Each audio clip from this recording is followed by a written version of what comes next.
Welcome back to Go Read Books. My name is Ken Dunn. I'm your host, and I'm super excited that you're here today. Listen, I've got a secret for you.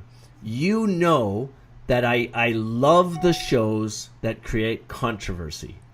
And today's show is really excited. Are you a parent?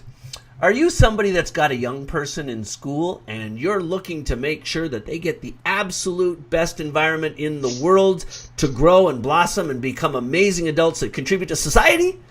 Well, if that's you, then you are definitely in the right place today on this show. Today I'm joined on the show with Ceatrice. I keep messing up your last name, so I'm not going to try. What's your last name again? Beard, as in beard. Ceatrice Beard is the author of Harassment Park. Now, that name is going to make you start conjuring up some thoughts. But, Ceatrice, tell everybody, this book is actually designed to help educators and parents to create a better environment in schools. Talk about this book. This is amazing. Yes. This book is about poorly behaved adults, the few poorly behaved adults that exist in public schools.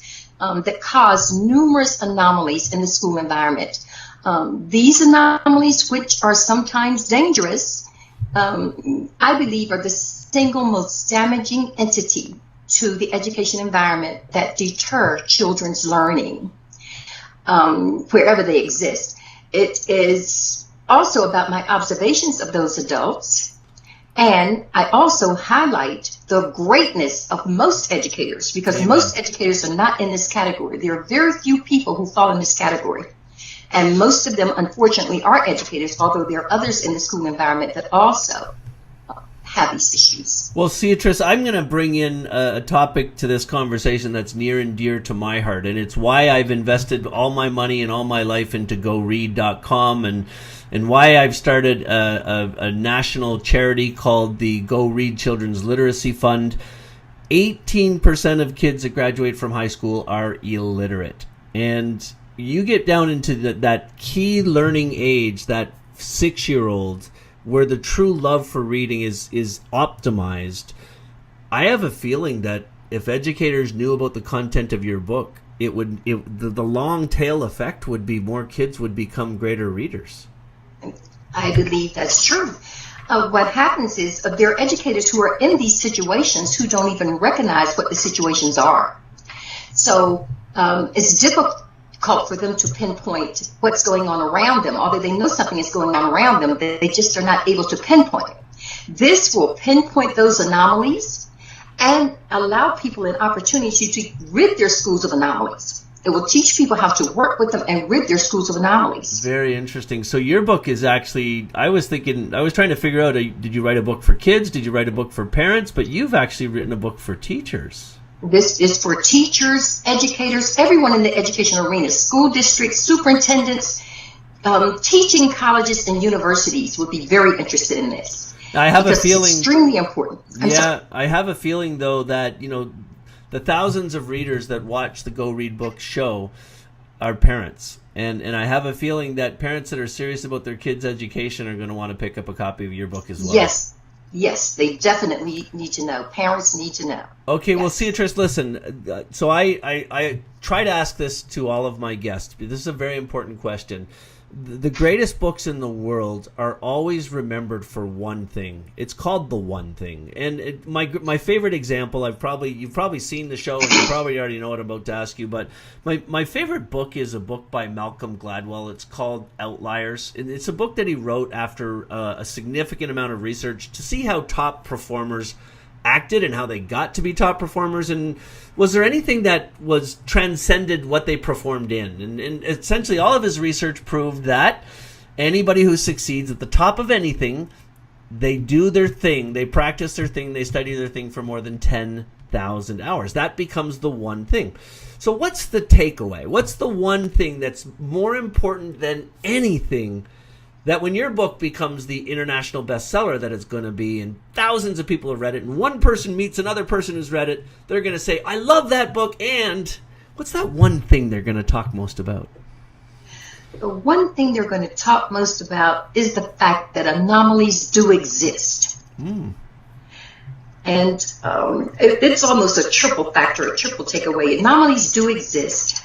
The kind of people that cause these anomalies, and how to rid schools of the existing Okay, anomalies. you can't drop a bomb on me like that and not explain what's an anomaly. What are you actually talking about? You An can't. abnormal situation in schools, abnormal situations to the education environment, things that have nothing to do with education, that deter children's learning. Absolutely nothing. Oh, then please tell me that you also give advice on how to deal with certain anomalies. Oh, definitely. Oh, I thank give God. lots of advice on that. How Okay, to then- rid schools of them. Go ahead. No, I was thinking those anomalies, probably some of them don't just exist in the schools then. So this could be a book that helps parents raise kids. Oh, very definitely. Very definitely. Some of them are started outside of the school. What's your favorite one to talk about?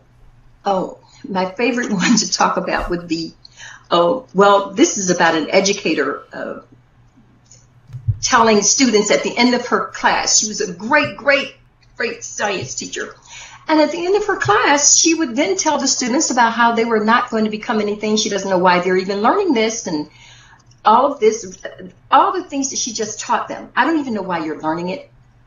You're not going to college. You're not going anywhere. That's an anomaly. That deters children. So they go to the next class and it's like, and then when they report it, some of these things are unimaginable. You would not imagine that teachers or other people in the environment could say the things that they say to children or to other adults. Sometimes these anomalies are aimed at other adults. And such as a teacher walking into another teacher's classroom and screaming at her that she's not teaching the class correctly. She's on the same level as she is. Wow. And she goes in and screams at her for 10 minutes and walks out. That's an anomaly. It's a situation where children are not getting the best for that class for the day, and it may upset them for the rest of the day in their other classes. All right, sound the book alarms. If you're a parent watching this show right now and you don't buy this book, I am never going to forgive you. She wrote this book. Ceatrice wrote this book for teachers, but come on, friends, think about this for a second. You and I are all trying to raise the best kids humanly possible. You and I all want our kids to conquer worlds and to change things and look back one day and thank us for what we did to help. Now, you got to pick up this book. You got to buy this book and read it right now, because those anomalies aren't things that are contained in schools. Those anomalies are occurring around you and I, and we want to have great kids. So, Ceatrice, I am so fired up that you're on this show right now. This has been a super, super exciting time for me. This conversation's amazing. Now, I got another one to lay on you. You ready? Yes. What are you hoping happens with this book? I would like to see schools, I would like to see every school without anomalies. All schools don't have anomalies to the same extent, but in some schools they're at epidemic level. And I would just like to see all schools without anomalies to better children's learning. This is something that's not needed. Kids need to learn. And I would like to see all schools totally without anomalies, totally without any anomalies, without any abnormal situations that adults can control. Wow, that's very strong. That's as strong as garlic.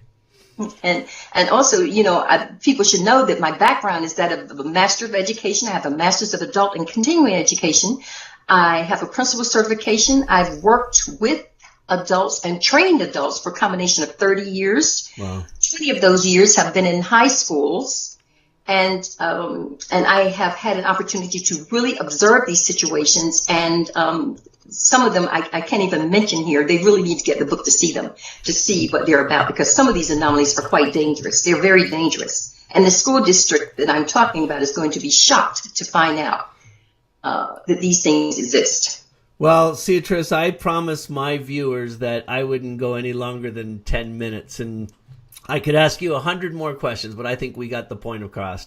This is an amazing book, and I know it is because I know your editor, and I know that it's going to do incredibly well. Listen, if you're watching the show right now, if you like to tune into what I'm doing and you're starting to pay attention to the books that I talk about, if you've got parents, if you've got kids, if you're a parent or you're an educator, then drop the $20 or whatever we're selling this book for. Get to the link above or below this video and pick up a copy for yourself. You're going to bless the life of future generations with this book. Ceatrice, thanks for being on the show. Thank you, Ken. I appreciate this. Have a great day, everybody, and see you on the next episode of Go Read Books.